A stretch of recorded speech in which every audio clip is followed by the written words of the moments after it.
Due to the themes of this podcast, listener discretion is advised. Lock your doors, close the blinds, change your passwords. This is Secrets and Spies.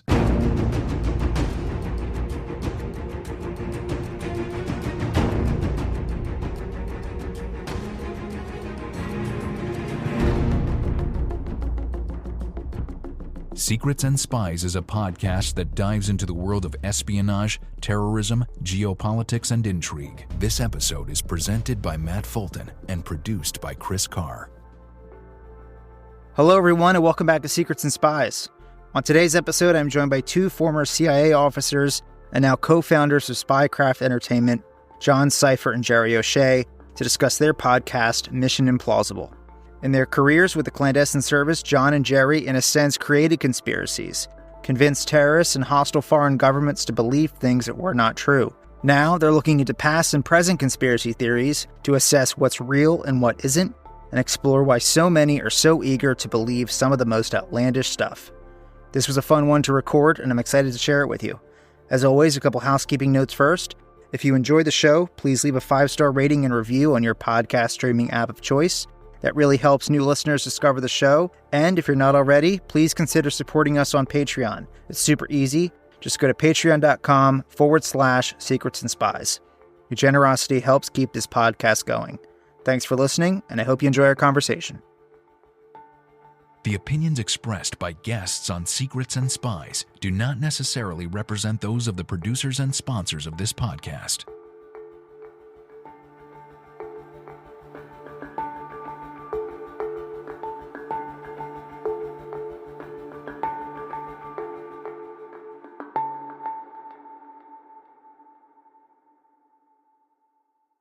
John Sipher and Jerry O'Shea, welcome to Secrets and Spies. It's so great to have you both with us. Thank you. Nice to be here. Glad to be here. Yeah. So today we're discussing conspiracy theories, disinformation, and your podcast, Mission Implausible. Before we get into that, can you share us a bit about your careers at CIA and how your experiences might have shaped your perspectives on conspiracies and misinformation? Sure. No. Hit it, Jerry. I'd tell you, but I'd have to kill you. Sure. Why don't you lead it off, John? Well, sure. Yeah. I spent 28 years in the clandestine service, obviously living overseas, undercover, recruiting spies and running spy networks, as you know, because you obviously have a podcast talking about these things. I spent time in Russia and in Northern Europe and then in the Balkans during the Balkan Wars, and then eventually in doing terrorism work out in Southeast Asia and South Asia.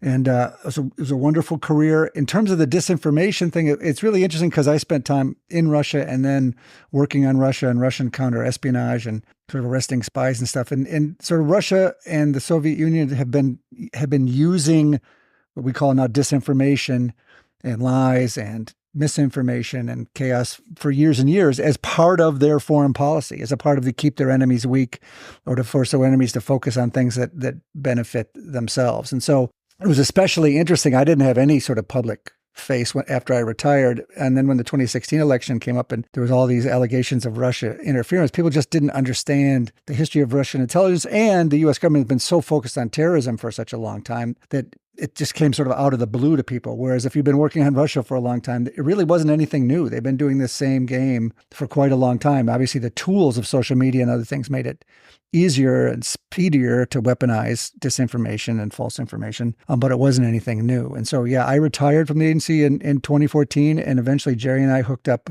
and created a company to make espionage movies, TVs, and podcasts and other things. That's Spycraft Entertainment, right? Right. With it is. But not just to make them, but to have sort of a throughput of authenticity in all of them as well. Sort of that Hollywood has too many sort of chase scenes and pyrotechnic events for, real espionage. Is actually way more interesting and way more, character driven and personal and even intimate than most novelists or Hollywood directors really understand. Yeah, and for myself, I did 33 years in the agency, served in Europe, Africa, Asia, Middle East, number of war zones. Like John, was a chief of station multiple times, and I have to say, I really enjoyed my time at CIA. Found it challenging, fun, and almost addictive. Sure. Yeah. Well, thank you for that.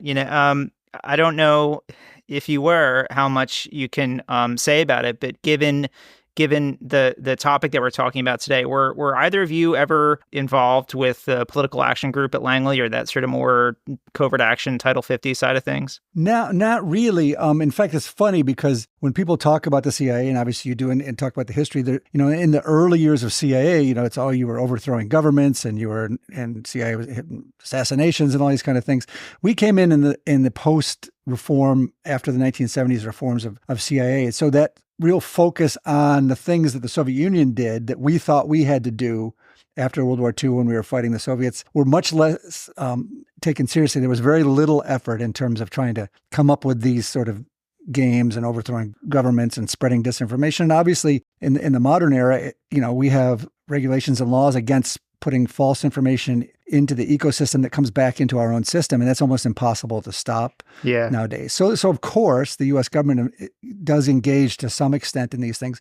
Covert action is a wide range of things. We were mostly involved in the espionage, the spying side of what the agency does, as opposed to the covert action. But of course, there's been some major covert actions, everything from going after terrorists after 9/11 and, getting involved in a variety of other things. But I never worked directly in it, and didn't find that in terms of the psychological warfare and things that people get interested in, I don't really saw much of any of that during my career.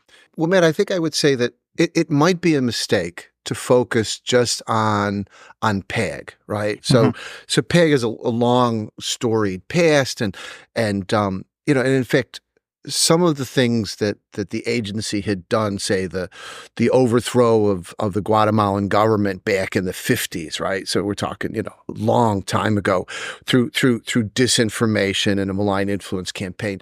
A lot of that people still think that we can do today, or that we're able to do it today, and I don't think the agency, to the extent it engages in influence campaigns at all, those days are over, right? And not only over, but it's really almost an impossibility legally for the agency to engage in such things. So it's interesting to hear. I'll come back to that in just a second.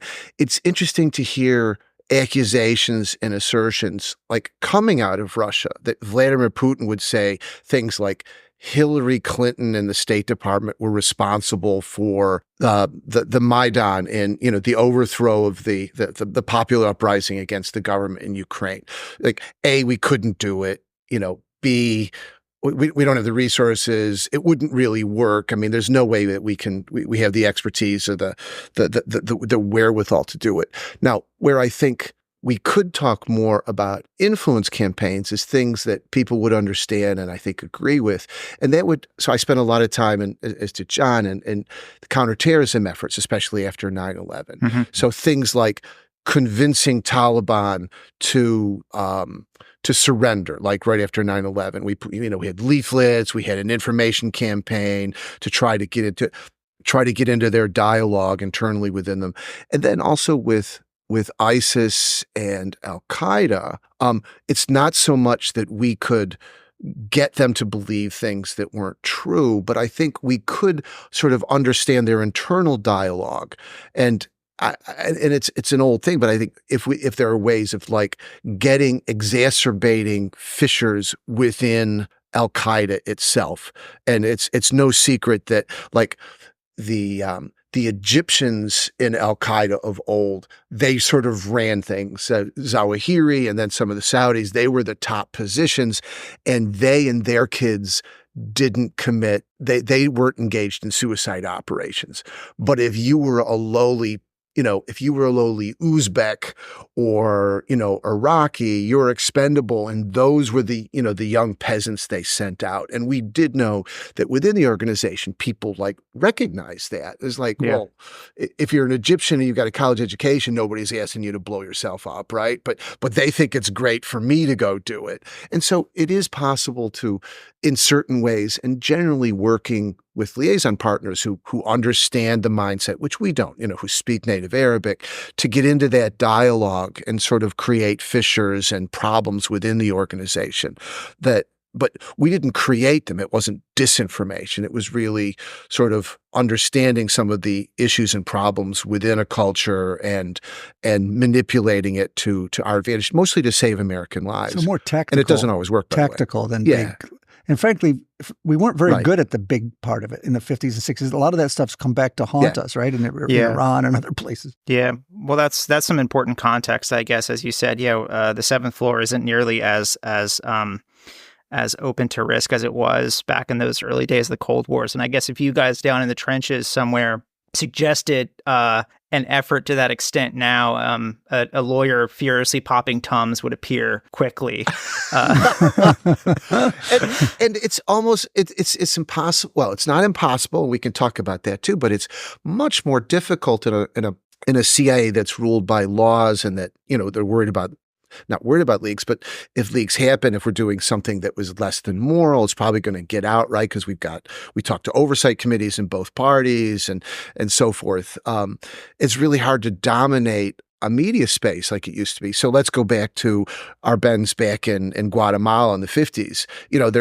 There was, if I recall correctly, I mean, this is way before I was born, and I'm 66, but there was the radio station, right? And they took over the radio station. And then there was 2 newspapers. And then one of them was used to put out information that wasn't true. But there was no internet. People couldn't they didn't have alternates to check it. Is this true? Isn't it? Has the army collapsed? Has the president run off? So those sort of things, very simple, almost primitive, just simply aren't available to us today. Those tactics. Well, nowadays it's not so much the CIA secretly trying to do regime change from the behind. When the U.S. government talks about regime change, it's overt. It's the U.S. military going into Iraq or Afghanistan, or it's big USG. And in terms of propaganda and information, it's essentially overt. Yeah. Real information that we're trying to pump into the system, as opposed to now. Jerry talked about tactical stuff for to create problems inside Al Qaeda and things. That makes sense to me. There's also, I mean, for your listeners, and Matt, you're probably aware of this. One of, CIA did have, I think, an enormous success during the Cold War on exactly this front, on the influence front. It initiated Radio Free Europe. And to beam truth and actually good journalism, because for people hungry for people can, if you talk to people who've lived in societies where they're being fed nothing but propaganda, people are smart enough generally, by and large, to figure it out, right? There's the old, in Russia, what is it, John? There's Pravda is truth and TASS is news, and there's no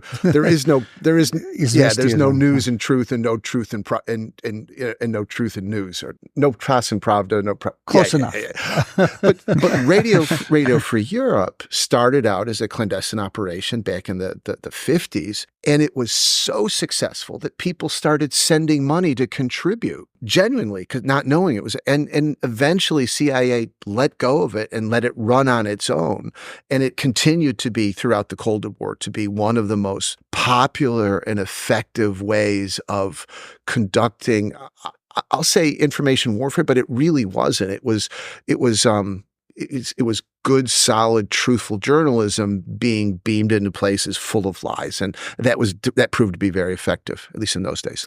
So our colleague on our podcast at Mission Implausible, where we talk about conspiracy theories, is Adam Davidson. Adam Davidson was a New Yorker writer, a journalist. did Planet Money and podcasts and spent time in Iraq and other places as a journalist. And he made a good comment in one of our podcasts. He says, essentially in some of those countries, the one thing you know for certain is when the government says something, it's not true, right? And so, when you deal with those kind of countries, which is North Korea, Russia, Iraq in the day, these type of things. And so they are starving for just real information. You don't need to push false information into the system. You can push real information into the system. Tell us about Mission Implausible. It's been on the air for a couple months now. It's really good stuff. What do you cover there? Go for it, Judd. Hit it, Jerry. No, this is probably because we do meetings all day on our we end up talking over each other. We either defer too much or we talk over each other. So, Mission Implausible, the idea was, we in CIA and the clandestine services were conspirators, in the sense, small c conspirators. When I go out to do a surveillance detection run, I'm trying to convince the other side that might be following me that I'm not doing anything when I might actually be doing something, or I'm undercover, to my neighbors. I'm not a CIA officer. I'm undercover as a diplomat or something else. And so, that in a sense is creating fictions. And so the notion was we would try to look at conspiracy theories, everything from the funny ones to political ones. So, everything from chemtrails and Mossad sharks. Mossad sharks in Egypt. That's a real one. And there's a Illuminati underneath the Denver airport, all these type of things, to things that weaponization of conspiracy theories in our politics now. And so we do interviews, we talk with Adam, so we try to dissect and look at conspiracy theories to see, was there a kernel of truth that led to interest in this? Who is taking advantage of it?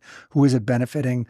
Does it make any sense at all? Is it something we could replicate? So that's the notion behind the podcast. Right. And in looking at these conspiracies that you had this far, has your has your sense of how they're created, how they kind of seep into the bloodstream changed at all? I mean, there's sort of some of these conspiracies are like herpes. Once they're out there, you can't get rid of them. They're just there forever. Yeah. We started out, Matt, talking about really simple sort of campaigns back in Guatemala, or what we tried to do in the Bay of Pigs in Cuba that didn't work. The societies are the same, but the technology has changed radically. And I think we found that our adversaries have becoming, extremely good at understanding how our societies work. And just like we talked about with Al-Qaeda, they have found fissures and ways to exacerbate cracks in our society. And so it's not so much that, the Russians, or to a certain extent the Chinese or others, are using disinformation, i.e. information that just isn't true, but they're using malign influence to tell us things that are partly true, but we want to hear, or that fits a certain narrative, to underline differences inside of American society or Western cultures to make us angry with each other, to up the temperature. And those are proving to be extraordinarily powerful and effective. And to quote Steve Bannon, somebody I find myself not wanting to quote, but they're flooding the zone with shit, right? I think that was his quote.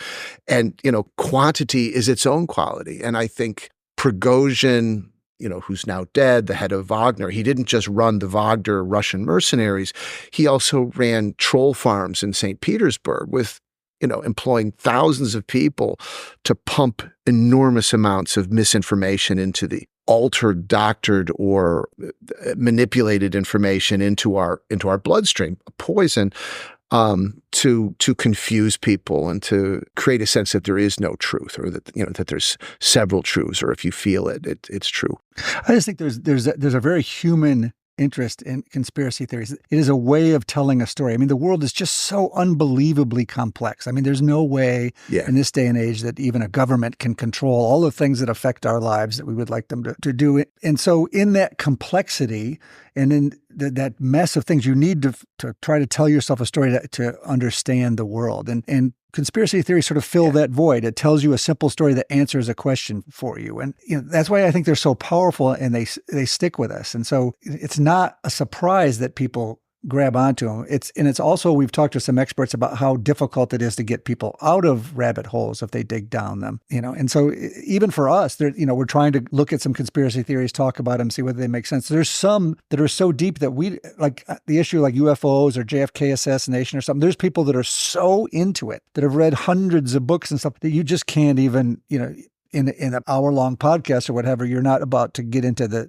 depth of arguing with someone over all the minutia of a conspiracy that they've totally bought into. I just want to just riff on what John said. So I think throughout human history, people, the fact that we're sentient beings, we're looking for answers, and we don't have answers, and that bothers us as a species. So we create simple answers, right? Like, where does thunder come from? Oh, you create Thor, right? Or Zeus. And, now you've got your answer. It may not be true, but it makes you feel good. It gives you a sense of control and power, that you understand your environment. So I think conspiracy theories have always been there. What's changed is that up until 50 years ago, if you believed in, and I'm old enough to remember before the internet, but 50 years ago, if you believed that the moon landing was faked, yeah, you might be able to find somebody in a bar, right? Who to sort of talk to about that. In fact, my father was a salesman, and he bumped into a John Birch Society guy who talked his ear off about how the communists were running the Eisenhower administration. It was like as if that was possible. And my father, since he's a salesman, he's like, "Oh yeah, that's interesting." He's not going to say you're nuts, right? And so for years, the John Birch Society would send him pamphlets in the mail until they realized he was never going to send him money. But those days are over. So anybody who believes any crazy conspiracy can go online and can find a community and be empowered by that. I think as a species, we're looking to try to deal with that, and I think that's creating the polarization that we're seeing in our politics. The fact that people are able to band together with those, yeah. Yeah, let's talk about that. So that's been a huge and growing concern of mine, just the lack of media literacy in our society. And I mean, you guys know full well the sort of cliche of the Middle East for many decades. It's been like this place that runs on rumor and conspiracy, like Egypt and Pakistan are two countries that jump to mind in that way. Russia has been that way for a long time, and in past years, it's sort of making an end run into full North Korea in the terms of its, nationalistic propaganda, right? We've always had conspiracy theories in our Western society, right? But it seems like in recent years, I don't know if it's just the algorithm, just pumping this out there, but it feels different. To your point, it's not just the crazy person at the bar saying, who's, largely harmless, but says, oh yeah, the moon landing was fake. But okay, so here's an example. In the spring, the Key Bridge collapsing in Baltimore. Immediately after that, you open TikTok or Twitter, and it's just, the bridge collapsed because Baltimore has a black mayor, or the crew is Indian, or it's wake up, sheeple. What are they trying to distract you from? And I see this and I'm just like, what are you talking about?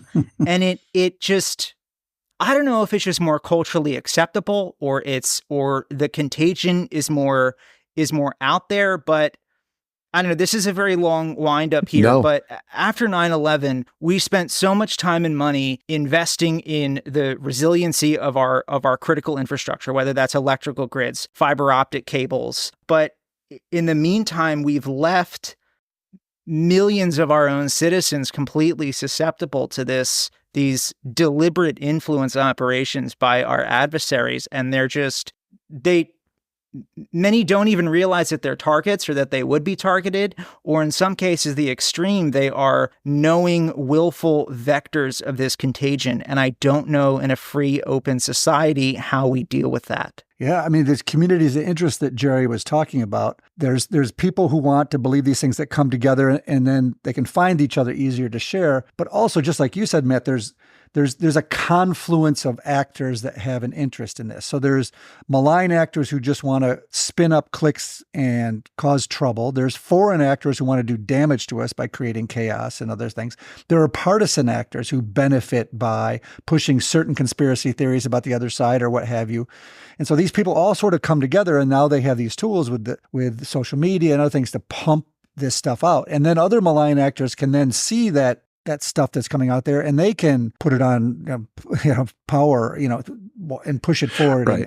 And malign actors, especially foreign ones, have seen that the First Amendment is something that to them is a weakness in our society they can take advantage of. It's a strength for us, certainly, as a people, but it's also something that it's hard for us to fix it or stop it easily. So all these things seem to be coming together at a time when we are, we've been susceptible to this, and we're sort of at each other's throats over this type of thing.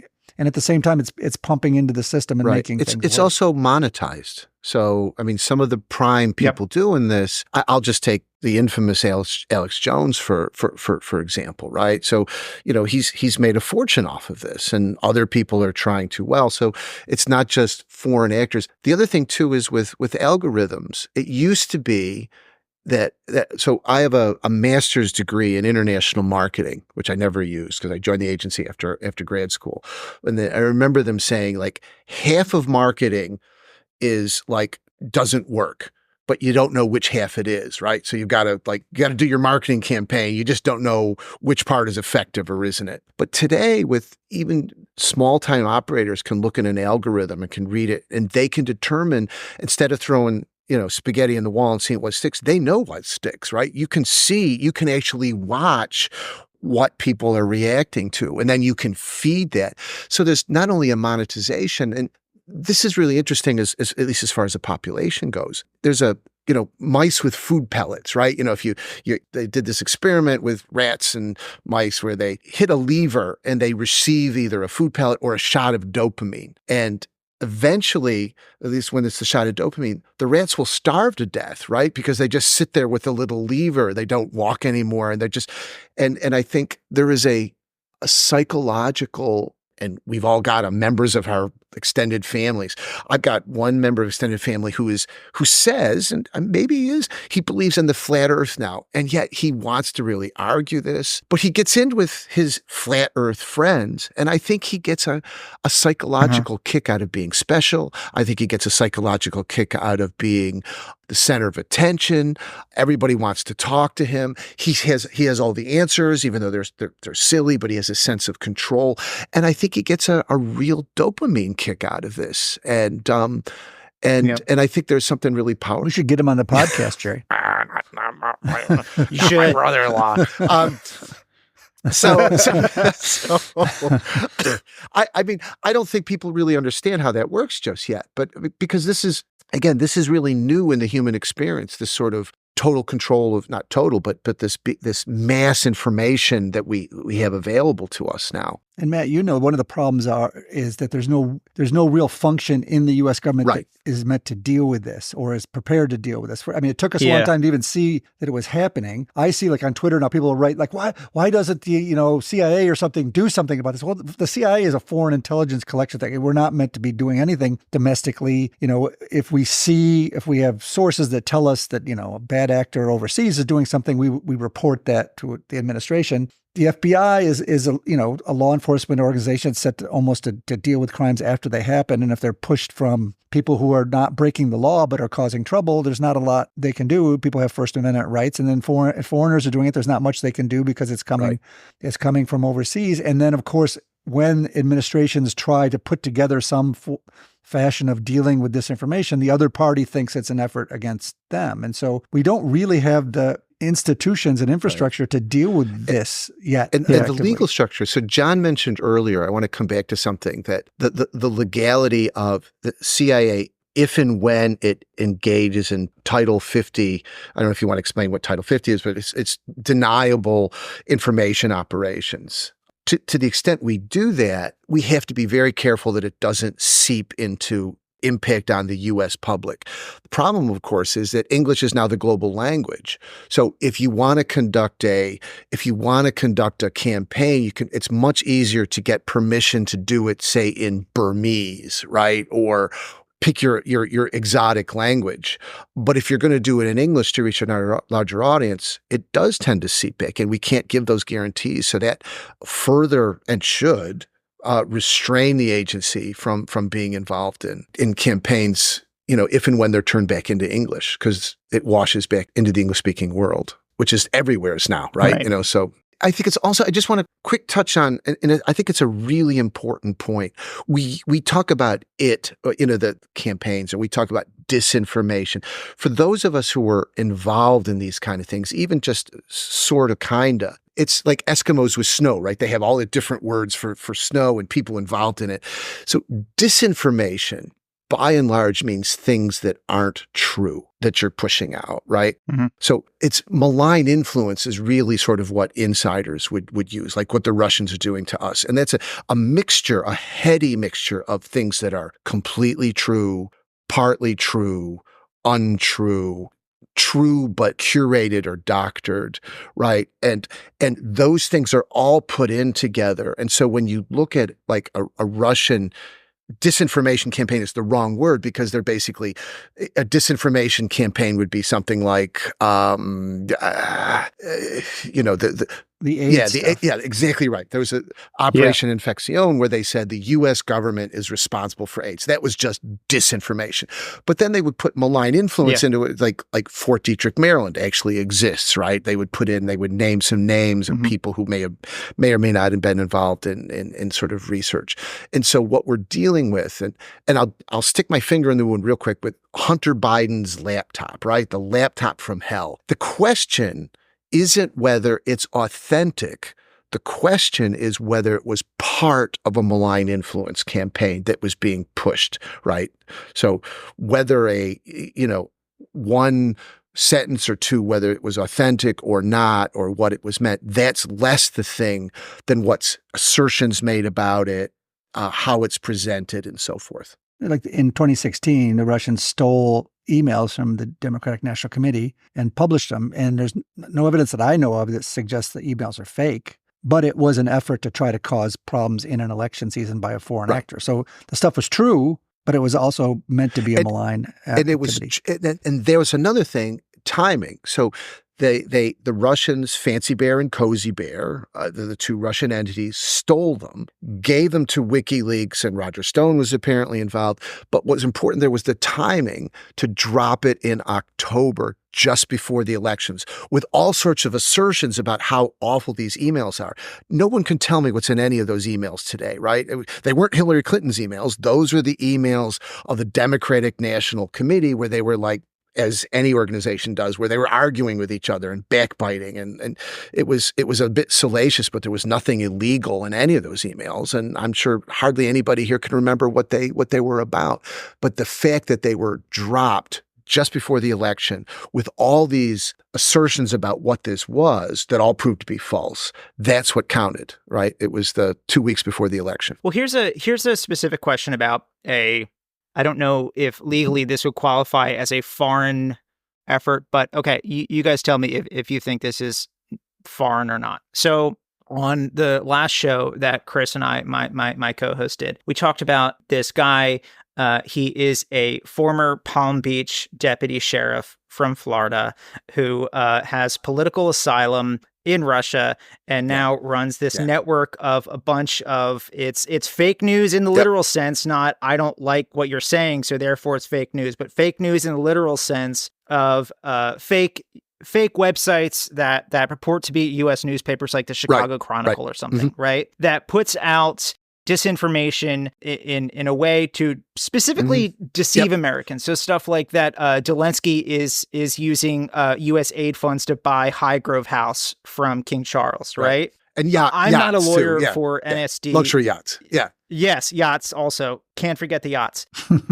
I'm not a DOJ lawyer, so I don't know if he technically qualifies as a U.S. person. But okay, let's say you guys get pulled up to the 7th floor one day while you guys were still at Langley, and the director says, yo, this guy, get rid of him. Like stop what he's doing. Is that something that CIA's own Center for Cyber Intelligence, or even the big guys, Fort Meade with Cyber Command, is that something that they could address, or do we have to just lay down and just take it? That's a good question. I think the first thing, like if Jerry and I got pulled up, the first thing we do is we go right to our lawyers. Like, what actually can this foreign intelligence organization do if that's if that's an American person? We had this issue, and Jerry dealt a lot more in Counterterrorism Center with American American citizens or American persons who were overseas that were part of Al Qaeda or part of ISIS.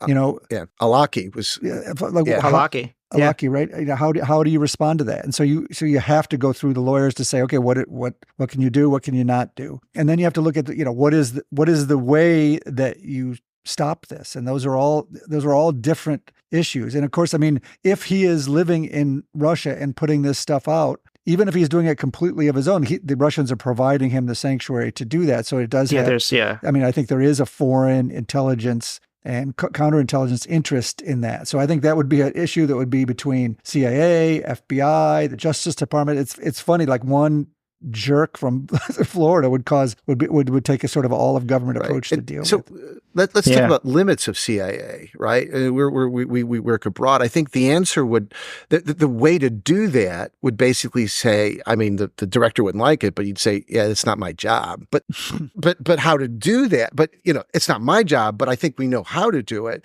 And it would be politically touchy, and we could talk about that a bit, but it would be reaching out to Twitter, it'd be reaching out to some of the big, the online firms, and the terms of service, right, is that this guy is probably breaking those terms of service, right? So back to I hate to go back to it, but the Hunter Biden laptop, one of the accusations about that whole schlemazel was that after the New York Post story that came out tap back to timing, just before the election, with all these wild accusations of what was apparently or on this laptop, Twitter at the time said, I'm just going through what I understand from the press, had been given to understand that Rudy Giuliani was working with Russian intelligence officers, and he was. It was like, we know who they are. Dmitry Firtash, Andrei Derkash.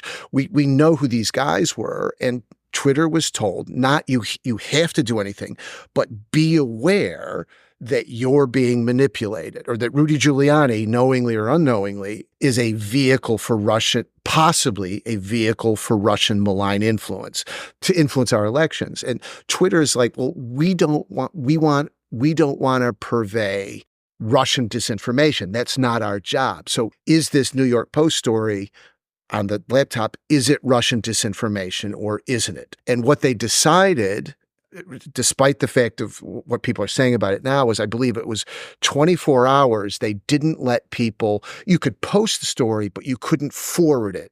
And it was basically while Twitter, before Elon Musk, was trying to figure out the morality and the legality of this.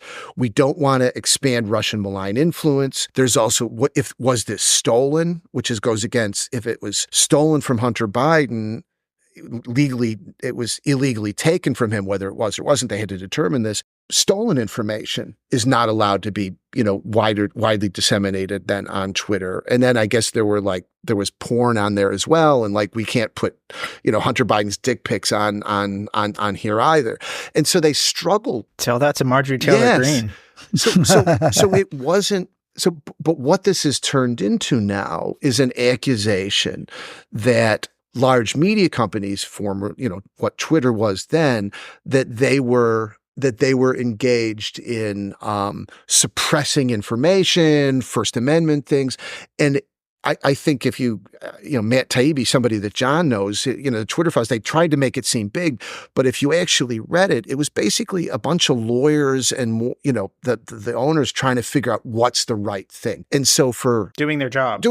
Yeah. It was like, is this legal? Is this moral? Should we, shouldn't we? Is this bad? I mean, do we push lies? And I think they're trying not, we're trying not to. And so I think for this guy who's out there now pushing these things, he's faking, he's spoofing other legitimate organizations, news organizations. That's probably illegal. That's probably against terms of service. But I think a lot of these big organizations are now afraid to stop any propaganda now, because especially if it's, I'll just say if it's pro-right or pro-left, they're afraid of being attacked by proponents of people who think they're going to benefit from pushing that propaganda. Right. Yeah. So it's a difficult proposition. John, did you have anything you want to add there? No, just other than that, not my understanding of none of that had anything to do with CIA or Exactly foreign right. intelligence. Yeah. I think at that point, it's a domestic they talked to the issue FBI. The FBI was honchoing that. Yeah. Before we wrap up here, because I know you guys got to go soon, if you could get any figure connected to any conspiracy, historical, more contemporary, as a guest on Mission Implausible to discuss, who would it be? Wow. I know who it would be, but I want to see what John says. No, go, Jerry. I would say Leon Trotsky. I mean, if anybody knows anything about the Russia back then was militarily weak, and they basically destroyed the whites and the white Russians in the West. What was it called, John? The Trust? Maybe if you could sort of outline what the Trust. The Trust was incredible. Oh my God. Yeah, you may have talked about it in one of your earlier podcast, but yeah, the trust. What's really interesting to me is when the Bolsheviks took over in 1918 and 1918 and in the Soviet Union, one of the first things they did is they created a security service. They called it Cheka, which became later the OGPU and the KGB, and sort of in today's security services. And what's interesting is all the leaders of the Soviet Union, then Stalin, Trotsky, Lenin, those weren't their real names. Those were their undercover names, because essentially they were terrorists. They were undercover terrorists running from the Tsarist secret police. Okhrana. So when they took over, they knew the most important thing to do was own the secret police. And so they created a secret police, which they openly said is a terrorist organization to destroy any potential opposition to our leadership. And so they all of a sudden, there's a civil war going on. This is small group of Bolsheviks, which is the word for majority in Russian, but actually they were the minority party. They were a very small group. They had this continental-sized country, and right out of the bat, they were the foreign entities. Winston Churchill said, we need to strangle the Bolshevik baby in its cradle before it grows. And Western countries, were obviously against this new communist regime. And so literally within months, this new secret organization created an operation which the Russians to this day still study, and we in the West still study when we talk about Russia, called the Trust Operation. And what the Trust Operation was is this brand new security service created this really quite sophisticated thing that spoofed and screwed with every other intelligence service that had been around much longer than they had in the West and in Europe. And the notion was, at the time, the enemies of the Bolshevik government was this group called the Monarchist Union of Central Russia. It was a group that was trying to overthrow the Bolshevik regime, and it operated all throughout Europe, and it operated in Russia, and it was involved in trying to assassinate mid-level bureaucrats and trying to raise money and trying to propagate against the Bolshevik regime. Well, this thing went on for a number of years, was sort of the main place where anybody who was opposed to the Bolsheviks would come. Well, by the early 20s, all of a sudden, it turned out that all of those people who were involved with it were arrested or killed, and it turned out that the whole thing was a fake. It was a honey pit. The Cheka, the Bolshevik security service, they created their own enemy organization. So they made it up. They said, we're going to create the anti-Bolshevik organization. We're going to let it run through Eastern Europe. We're going to let it run. We're going to let it even kill some people and stuff, so that brings people in, and we're going to monitor that. And so they created their own enemy organization, let it run, and then once everybody sort of was pulled into the trap, they killed them all. So it's an incredible, sophisticated organization that fooled the British and the French and the Germans, all that had these long-running intelligence and security services. So it's and what's interesting is the way Russia looks at security and intelligence and these issues to this day is sort of the same. The idea is to get inside the other side and be a cancer inside the other side, so that you can control them. And what we're seeing now in our elections is, in a way, very similar to what they did in the Trust Organization more than 100 years ago. Absolutely. Yeah. Sorry, that was a little bit long. No, that's fine. I would maybe an idea, maybe an episode idea for you guys. I would love to explore the whole Martin Bormann situation, that red clay that was found on his skull that is not native to Berlin, but it is native to South America. That's something that is just, if I had to pick one conspiracy that I'm like, that's right. Interesting. Jerry's our German expert here. And I think it's important too on conspiracy theories. There's English is not well served yet with coming up with the right nomenclature for this, but there really are conspiracies to create conspiracy theories, right?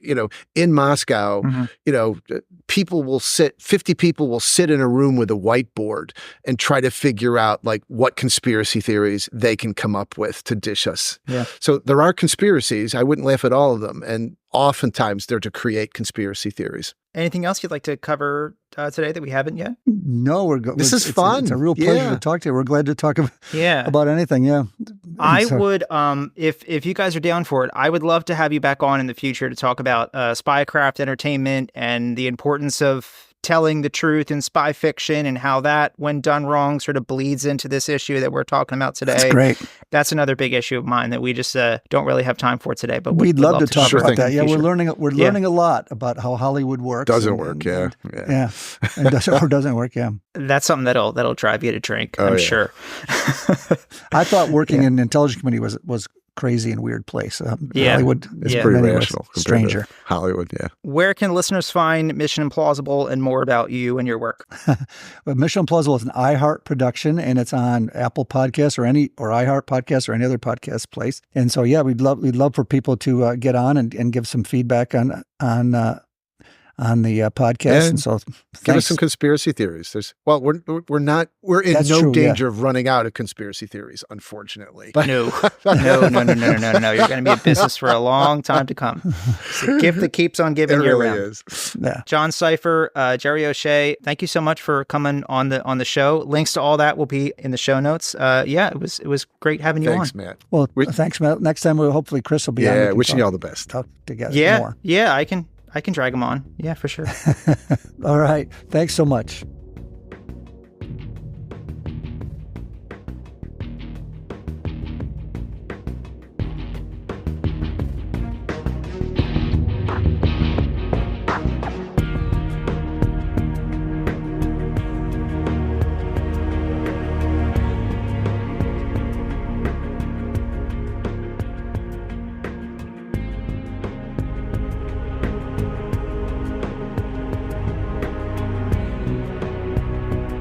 Thanks for listening. This is Secrets and Spies.